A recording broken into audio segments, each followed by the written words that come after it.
काफ़ी इंटरेस्टिंग भी लग रही है, लेकिन साथ में पहले भी काफ़ी ऐसे कॉन्सेप्ट आ चुके हैं, तो क्या शेयर करेंगे उस बारे में?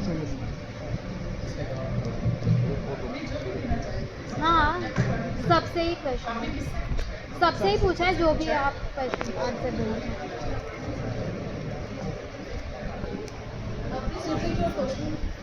ऐसे जो शोज़ है वो पहले भी काफ़ी बन चुके हैं इस टॉपिक पे, एंड ये कुछ कॉन्सेप्ट अलग तो दिख रहा है, लेकिन क्या और अलग होने वाला है, क्योंकि इस पर काफ़ी चीज़ें बोल भी जा चुकी है, उस बारे में क्या कहें? ठीक है आपकी बात, ये हमें भी जब शो ऑफर हुआ था तो हमारा भी सवाल यही था। मुझे ऐसा लगता है एज एन एक्टर भी और एज एन लड़की एक समाज का हिस्सा हूँ मैं, तो आपका सवाल है कि ऐसे टॉपिक पहले भी आ चुके हैं, तो जवाब ये है कि टॉपिक तो सदियों से चल रहा है, लेकिन सुधार कितना हुआ है ये हम सब जानते हैं। आज भी पढ़े लिखी फैमिली में भी लोग चाहते हैं गोरी लड़की आए, तो समस्या वही की वही है। तो जब तक उस समस्या का निवारण नहीं होता, कोई हल नहीं निकलता, हमें अटेम्प्ट करना पड़ेगा। मोदी जी भी वैक्सीन एक पे लाके ब्रेक नहीं कर पाए बेचारे, क्योंकि लहर आती गई तो वैक्सीन भी आती गई। तो जिस दिन कोरोना चला जाएगा वैक्सीन बंद हो जाएगी वाली कहानी है।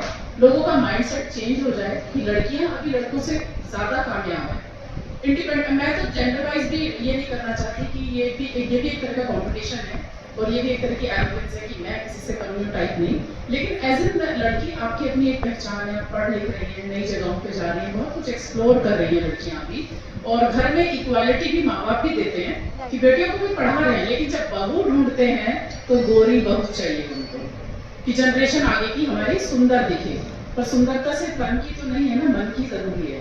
और बहुत गोरी लड़कियां भी घर कभी कभी नहीं चलाती, अलग हो जाती है, नहीं रहना होता।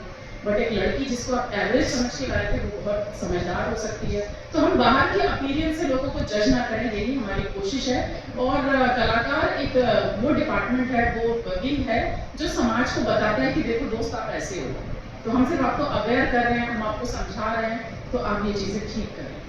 तो इस शो को लाने का यही मकसद है कि वापस जो समस्या बार बार खड़ी हो रही है उसको हम कैसे धीरे धीरे करके दूर करें।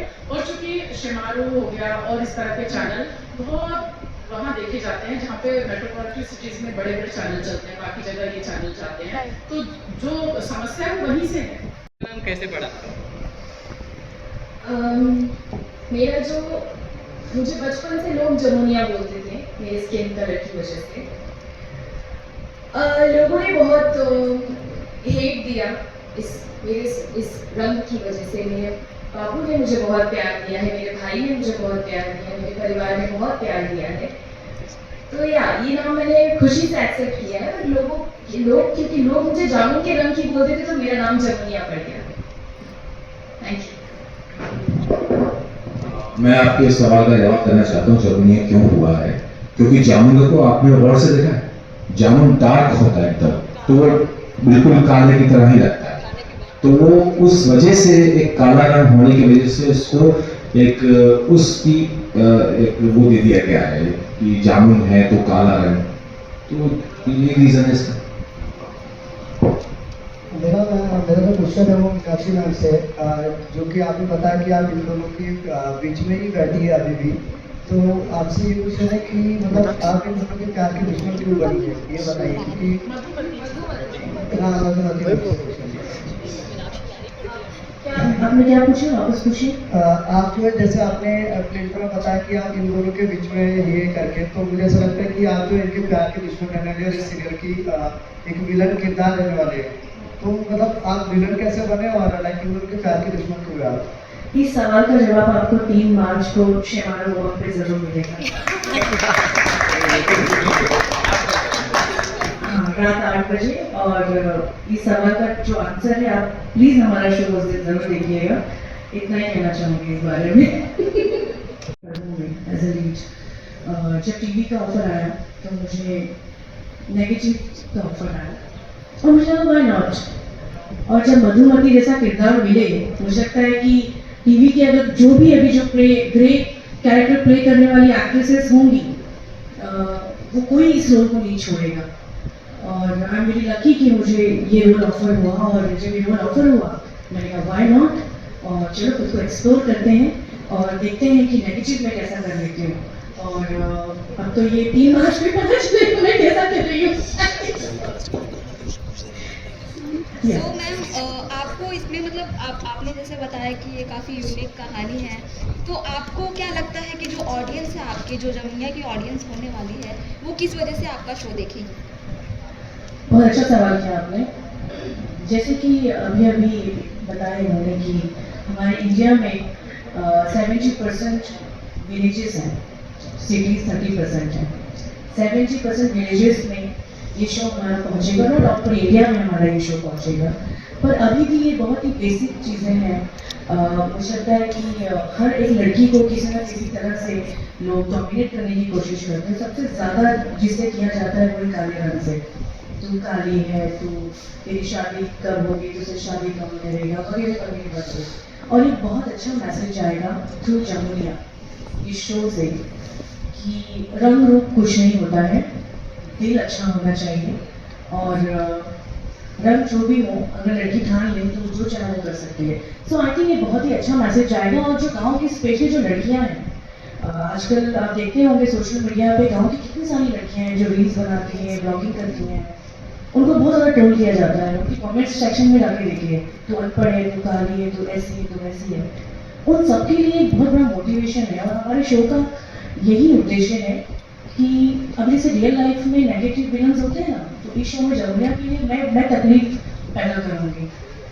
जब तक मैं तकलीफ पैदा नहीं करूँगी तब तक जमुनिया की अच्छाई कैसे पता चलेगी शो में। सो हर किसी की लाइफ में ऐसा होता है, और ये शो प्रेरित करेगा हर लड़की को रंग और अपनी फिजिकली वीकनेस को देखते हुए अपने कदम आगे बढ़ाने से ना डरें। यही उद्देश्य है हमारे जमुनिया शो का, और 3 मार्च को पता चलेगा। रानी जी, मेरा सवाल आपसे है कि आपने इतने साल इंडस्ट्री में काम किया है, तो आपने भी रेसिज्म फेस किया होगा, देखा होगा रेसिज्म इंडस्ट्री में, तो आपका क्या विचार है उस पर? आपने भी इतने साल इंडस्ट्री में काम किया है तो आपने भी रेसिज्म देखा होगा, तो उस पर आपके क्या विचार है? मैंने हमेशा जब भी मुझे किसी ने डोमिनेट करने की कोशिश की है, मैंने उसे अपनी ताकत बनाई है। तो मेरा लाइफ को देखने का, अपने आप को देखने का नज़रिया बिल्कुल डिफरेंट है। मेरा मानना है कि जैसा आपको भगवान ने बनाया है आप उसमें खुश रहें, ना कि किसी और को देखकर आप जलें या फिर ये कंप्लेंट करें भगवान से कि उसके पास ऐसा तो मेरे पास भी नहीं। सो मैं इतना ही कहूँगी गर्ल्स को, जो भी डोमिनेट किए जाते हैं, आपको जब भी किसी भी चीज़ के डोमिनेट किया जाए आप उस चीज़ को ताकत बनाइए, क्योंकि आपका इस धरती पर आना कोई ना कोई ज़रूर वजह होगी। बेवजह भगवान किसी को नीचे नहीं भेजते।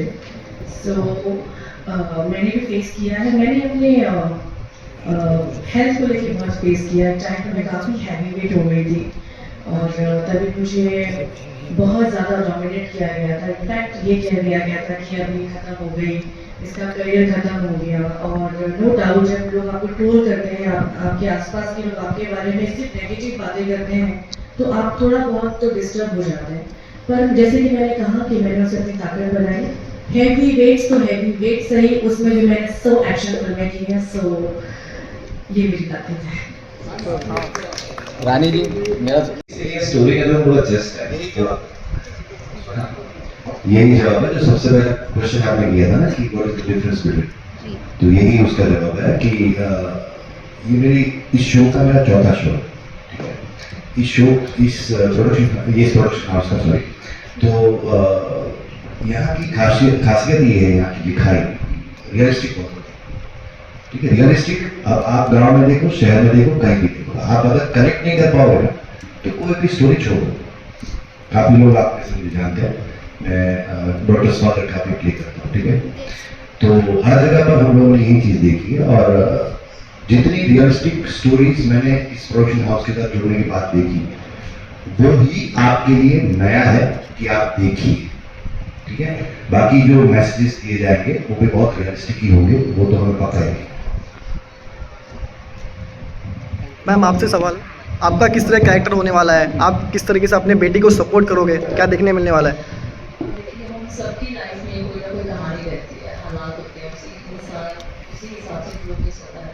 तो यहाँ पर एक माँ हालात ऐसे हावी हो जाते हैं कि माँ भावनाओं को बिल्कुल शून्य करके जिम्मेदारी को निभाने के लिए कैसा खतरनाक डिसीजन लेती है, दिल देने वाला ऐसा किरदार है कि वो आप देखेंगे 3 मार्च को पता चलेगा नहीं कर सकते। तो इंसान के हालात चाहे वो रियल लाइफ में हो या रियल लाइफ में हो, हालात सबसे बड़ा और अहम किरदार प्ले करते हैं। तो भावनाएं बहुत पीछे रह जाती हैं, जब प्यार सब पीछे रह जाता है, जब आपको जिम्मेदारियां निभानी पड़ती है। तो इसमें भी ऐसा ही है कि 3 बच्चे हैं मेरे हस्बैंड, तो हालात इतने क्लियर हो जाते हैं हम लोगों के, तो मतलब एक माँ की ममता कैसे वो दिल में पत्थर रख के डिसीजन लेती है।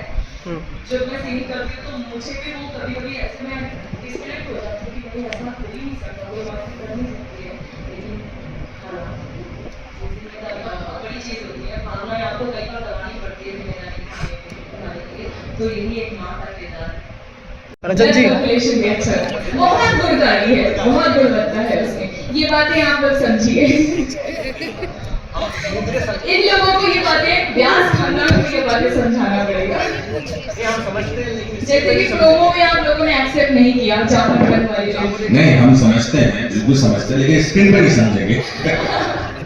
तभी तुम्हारी कहानी आगे बढ़ेगी। रजत जी आपका हेलो रजत जी, आपसे एक सवाल है कि आपका इस कॉन्सेप्ट के ऊपर क्या विचार है? मतलब आप हमने देखा है शो में कि आपको काले लोग पसंद नहीं है, तो क्या कहना चाहोगे इसके ऊपर?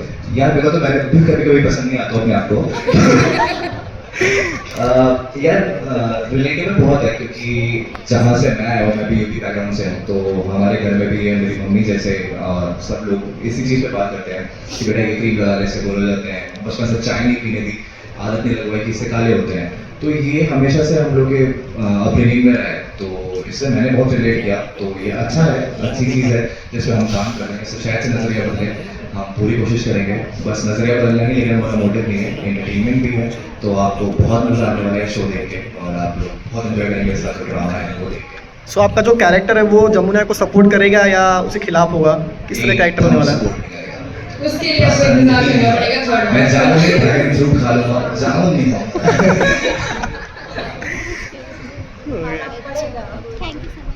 Thank you so much. Thank you everyone. ये आज की मेहनत खत्म करने से पहले आप लोगों को एक शेयर अर्ज करना चाहूंगा। बहुत देर से बेचैनी हो रही थी मुझे। इरशाद जोर से, ये कुछ बोल ही नहीं रहा।